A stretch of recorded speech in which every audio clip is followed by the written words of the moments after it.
Hello friend, this is Paritosh और आप देख रहे हैं आई स्पीक अबाउट मनी। आज इस वीडियो में हमारी इस प्लेलिस्ट का ये तीसरा वीडियो है, जिसमें हमने लास्ट दो वीडियो में बात करा था लार्ज कैप का, मिड कैप का, और अब हम बात करने वाले स्मॉल कैप का कि अगर 2023 में मुझे स्मॉल कैप कैटेगरी में इन्वेस्टमेंट करना है, कौन से 5 फंड्स होंगे नए जिसमें मैं इन्वेस्ट कर सकता हूं। आपके पास इसके अलावा कोई एग्जिस्टिंग फंड है और वो कंसिस्टेंटली रिटर्न्स दे रहे हैं, रिटर्न्स अच्छे है, वोलेटिलिटी अच्छी है, उनका जो इन्वेस्टमेंट गोल है वो आपके रिस्क एपेटाइट से मैच होता है, तो आप उनके साथ स्टे कर सकते हो। इन केस 2023 में आपके लिए बिल्कुल नया समय है और आपने नया इन्वेस्टमेंट करना है, पहली बार कर रहे हो इक्विटी में, तो ये फंड्स कंसिडर कर सकते हो। ये मैंने यहाँ पे रिटर्न्स, रोलिंग रिटर्न्स के पर्सपेक्टिव्स के बेसिस पे और वोलेटिलिटी के बेसिस पे ये फंड्स फिल्टर करे हैं। हालांकि इसके अलावा और भी फैक्टर्स होते हैं, लेकिन वो चीजें मैं थोड़ी असाइड कर रहा हूं यहाँ पे। मैंने फंड के एयूएम को इतना ज्यादा मैटर नहीं दिया। हालांकि एयूएम भी बहुत बड़ी बात होती है जब हम स्मॉल एंड मिड कैप की बात करते हैं, क्योंकि जब बहुत बड़ा फंड होता है तो एयूएम को मैनेज करना कई बार फंड्स के लिए मुश्किल हो जाता है। उस समय फंड को अपने इनफ्लो रोकने पड़ते हैं, लेकिन फिर भी रिटर्न्स पर्सपेक्टिव से अगर अच्छे फंड्स रहे हैं, वोलेटिलिटी भी कम रही है और रिटर्न्स भी सही रहे, तो वो फंड्स हम कंसीडर कर सकते हैं। तो जो सबसे पहला है वो है Nippon India small cap fund. Returns perspective से बता रहा हूं क्योंकि ये फंड बहुत ज्यादा रिस्क लेता है स्मॉल कैप कैटेगरी का, इसीलिए टॉप रैंक पे भी आ रहा है। इस फंड का जो एयूएम है वो तकरीबन 23,910 करोड़ का है। एक्सपेंसेस 0.86% के। 1 लाख रुपए का इन्वेस्टमेंट क्या होता है 7 साल पहले, कम से कम 7 साल तो दोगे ना आप। इक्विटी की बात करें इसलिए मैंने 7 साल का कंसीडर करा है, बाकी दूसरा पीरियड में कंसीडर नहीं कर रहा हूं। तो 1 लाख रुपए की वैल्यू आज 4,14,000 के आसपास की होती। अनवलाइज रिटर्न है इसके 22.52% के। गाइस, वीडियो में आगे बढ़ने से पहले मैं आपको एम स्टॉक के बारे में बताना चाहूँगा। एम स्टॉक जो कि मेरे एसेट फाइनेंसिंग कंपनी के बारे में आपने सुना होगा, उन्हीं का प्रोडक्ट है। आप चाहे इंट्राडे ट्रेड करते हो, चाहे डिलीवरी में करते हो, चाहे ऑप्शन, चाहे फ्यूचर, चाहे करेंसी, अगर आपको अपना डिमैट अकाउंट ओपन करना चाहते हो तो एम स्टॉक आपके लिए एक बेहतरीन चॉइस है। एम स्टॉक ही क्यों? देखो, 1.4 लाख से ज़्यादा रजिस्टर्ड यूजर्स है, 6 करोड़ से ज़्यादा ट्रेड्स हो चुकी है, इवन एक सिंगल डे में इनकी 1 मिलियन ट्रेड्स भी हुई है। 73% एक्टिव क्लाइंट्स है, 155 करोड़ से ज्यादा की इनकी एमटीएफ बुक है, यानी मार्जिन ट्रेडिंग फैसिलिटी बुक। खास तौर से इनका ब्रोकरेज प्लान मैं आपको बताना चाहूंगा। आप किसी भी ऑप्शन में अक्रॉस दी प्रोडक्ट ट्रेड करते हो, इनके एक ऑप्शन में, एक प्लान में इनको आपको 0 ब्रोकरेज है। यानी इनके 2 प्लान है बेसिकली। एक है 999 पे करके आप चाहे फिर म्यूचुअल फंड्स में, आईपीओ में, डिलीवरी में, फ्यूचर्स में, ऑप्शंस में, करेंसी में एक ट्रेड करो, 50 ट्रेड करो, आपकी कोई ब्रोकरेज नहीं लगनी है और लाइफ टाइम। दूसरा इनका जो प्लान है वो है 149 वाला। 149 में आप डिलीवरी हो गया, म्यूचुअल फंड्स हो गया, आईपीओ हो गया, आप एक लॉन्ग टर्म इन्वेस्टर हो, ट्रेड नहीं करते हो इतनी ज्यादा फ्रिक्वेंटली, तो आप 149 का प्लान ले सकते हो। वहां पर आपका इन तीनों प्रोडक्ट्स में लाइफ टाइम 0 ब्रोकरेज हो जाएगा। मार्जिन ट्रेडिंग फैसिलिटी के बारे में बता देता हूं कि आप बाकी प्लेटफॉर्म्स पे अगर मार्जिन लेके ट्रेड करते हो, इंट्राडे ट्रेड में, फीचर्स एंड ऑप्शंस में ज्यादातर यूज होता है, तो वहां पे आपको 60-70% तक की फंडिंग मिलती है, आपके मार्जिन जो फंडिंग मिलती है। लेकिन यहां पे आपको 80% तक की फंडिंग मिल जाती है। प्लस सबसे खास बात, मार्जिन ट्रेडिंग फैसिलिटी पे आपको जो बाकी प्लेटफॉर्म पे जो इंटरेस्ट लगता है वो तकरीबन 10 से 11% तक का हो सकता है, लेकिन यहां पे आपका लगेगा तकरीबन 7.99% का। तो अगर आप अपना डिमैट अकाउंट ओपन करना चाहते हो तो यहां पे मैं लिंक दे रहा हूं इस वीडियो के नीचे डिस्क्रिप्शन में, वहां से जाके आप अपना डिमैट अकाउंट ओपन कर सकते हो।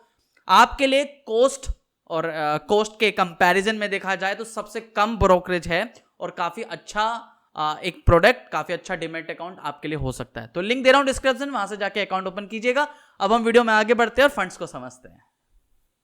दूसरे नंबर पे आता है, ये मेरा फेवरेट भी है, काफी टाइम से मैंने इसके बारे में रिकमेंडेशन दिया, फेवरेट नहीं मतलब रिकमेंडेशन कई बार दिया है। दूसरे नंबर पे है एसबीआई स्मॉल कैप फंड।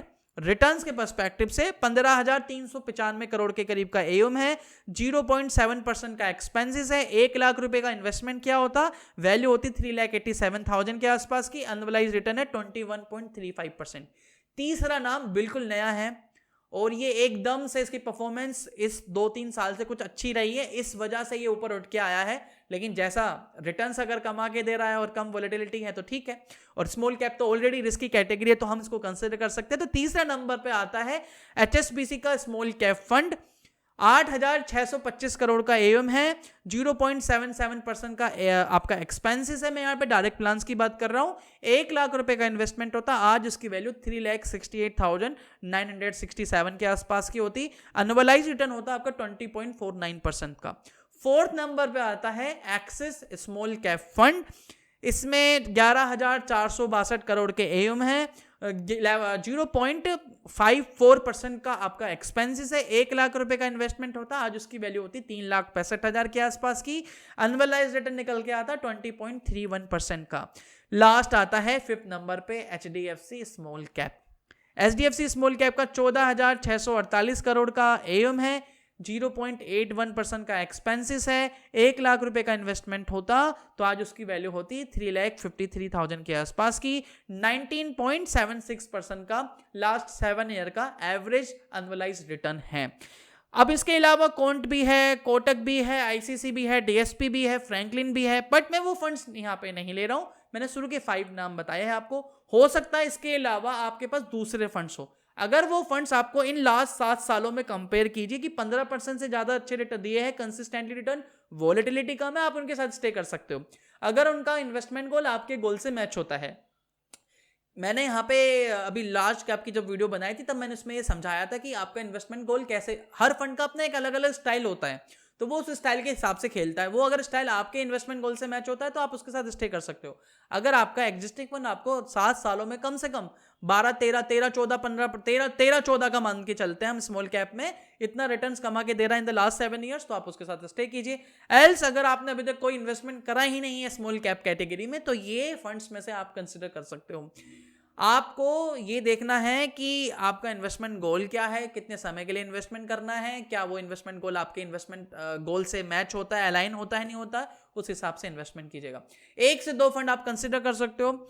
और आज के लिए फिर इतना ही था। इसके अलावा मैंने लार्ज कैप पे और मिड कैप पे भी वीडियो बनाई है, वो वीडियो भी कंसिडर कर सकते हो, इसी प्लेलिस्ट में मिलेंगी आपको। और अगर वीडियो अच्छी लगी है, वीडियो जो लाइक का बटन है लाइक कर सकते हो, चैनल सब्सक्राइब कर सकते हो। और साथ में जाते जाते मैं ये भी बताना चाहता हूँ आपको कि अगर आपने अभी तक कोई भी डीमैट अकाउंट नहीं खोला हुआ है, इन्वेस्टमेंट करने जा रहे हो 2023 में पहली बार, तो आप हमारे डीमैट, हमारी रेफरल लिंक है डिस्क्रिप्शन में, वहाँ से अगर डीमैट अकाउंट ओपन करते हो तो हमको भी सपोर्ट मिलेगा। प्लस जैसे ही आप अपना डीमैट अकाउंट ओपन करते हो, अपनी क्लाइंट आईडी हमें भेज दीजिए, हम आपको अपने पैसिव इनकम क्लब में जोड़ेंगे, जो कि हमारी एक एडवाइजरी कम्युनिटी है। काफ़ी लोग हैं वहाँ पे।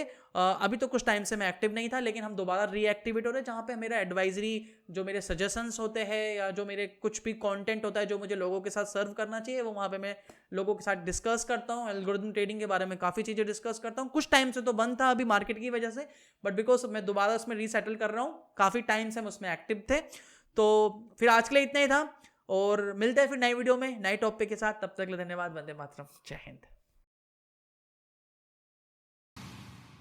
Investments in securities markets are subject to market risks. Read all the related documents carefully before investing.